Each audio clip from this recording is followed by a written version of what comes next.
Which of the following best describes an availability zone in Azure? A. Physical location within a region with independent power, cooling, and networking.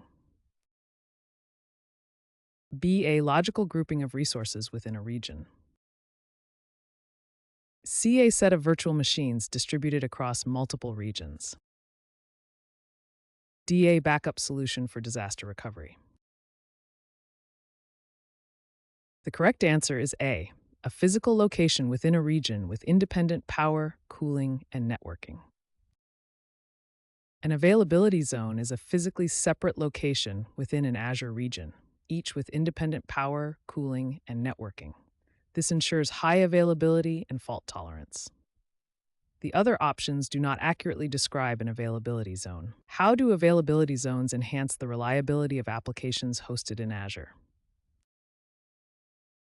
A. By providing a single point of failure.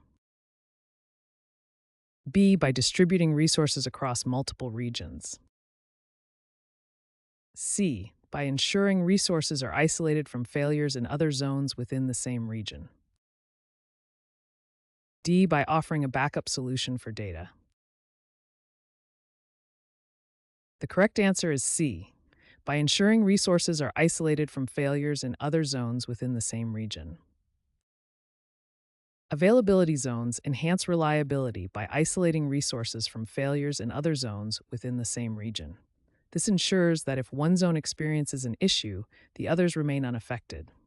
The other options do not accurately describe how availability zones enhance reliability. Which of the following is a best practice when deploying applications in Azure to ensure high availability? A. Deploying all resources in a single availability zone. B. Distributing resources across multiple availability zones within the same region. Using only one region for all deployments.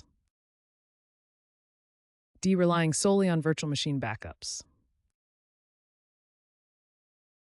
The correct answer is B. Distributing resources across multiple availability zones within the same region. Distributing resources across multiple availability zones within the same region is a best practice to ensure high availability. This approach minimizes the risk of downtime due to failures in a single zone. The other options do not provide the same level of fault tolerance. A company wants to ensure their application remains available even if an entire Azure region goes down. What should they do? A. Deploy the application across multiple availability zones within the same region. B. Deploy the application across multiple regions. C. Use a single availability zone with a robust backup strategy. D. Rely on Azure's default redundancy features.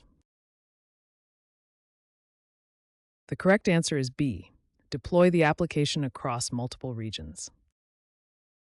To ensure availability, even if an entire region goes down, the company should deploy the application across multiple regions. Availability zones within a single region do not protect against region-wide failures. The other options do not provide the same level of protection. What is the primary benefit of using availability zones in Azure? A cost savings on resource deployment. B. Enhanced security for applications. C. Improved fault tolerance and high availability. D. Simplified resource management. The correct answer is C. Improved fault tolerance and high availability. The primary benefit of using availability zones is improved fault tolerance and high availability. They ensure that applications remain operational even if one zone experiences a failure. The other options do not accurately reflect the main advantage of availability zones. Which scenario would most likely require the use of availability zones? A small website with minimal traffic. B. A critical financial application requiring high availability and fault tolerance. C. A development environment for testing purposes. D. A static website with infrequent updates. The correct answer is B, a critical financial application requiring high availability and fault tolerance. A critical financial application requiring high availability and fault tolerance would most likely require the use of availability zones. This ensures that the application remains operational even in the event of a zone failure. The other scenarios do not have the same high availability and fault tolerance requirements.